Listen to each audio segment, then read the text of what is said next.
Butut salah menyebut luas lahan Capres nomor urut 2 Prabowo Subianto, Capres nomor urut 1 Anies Baswedan kini dilaporkan ke Bawaslu RI. Laporan ini dilakukan oleh sekelompok orang yang mengatasnamakan Pendekar Hukum Pemilu Bersih atau PHPB. Ketua Dewan Pakar Timnas Amin Hamdan Zulfa dalam konferensi pers pada Selasa 9 Januari mengatakan pernyataan yang disampaikan oleh Anies juga pernah diungkap oleh Presiden Joko Widodo. Pernyataan Jokowi itu pun bahkan ada jejak digitalnya bahkan belum dibantah.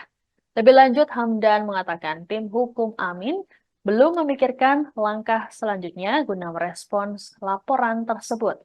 Pasalnya semua tim kini sedang fokus memenangkan Amin di Pilpres 2024. Sementara itu, Head Coach Timnas Amin Ahmad Ali menyerahkan proses penanganan ke Bawaslu RI. Ali meyakini bahwa Bawaslu memiliki integritas dalam menangani proses pelaporan. Pak Ali, soal isu terkini Pak Ali. Ini kubu 02 Pak Prabowo mengatakan kemarin yang menyinggung soal lahan ini apakah pintar atau goblok gitu katanya. Nah, itu juga ada kata-kata. Silakan, Bro. Iya. Pertama perlu kami sampaikan bahwa kami tidak perlu merespon balik apa disampaikan oleh Pak Prabowo.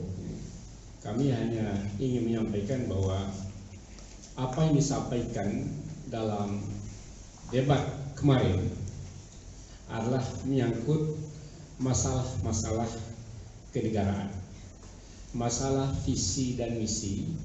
Download Tribun X sekarang, menghadirkan lokal menjadi Indonesia.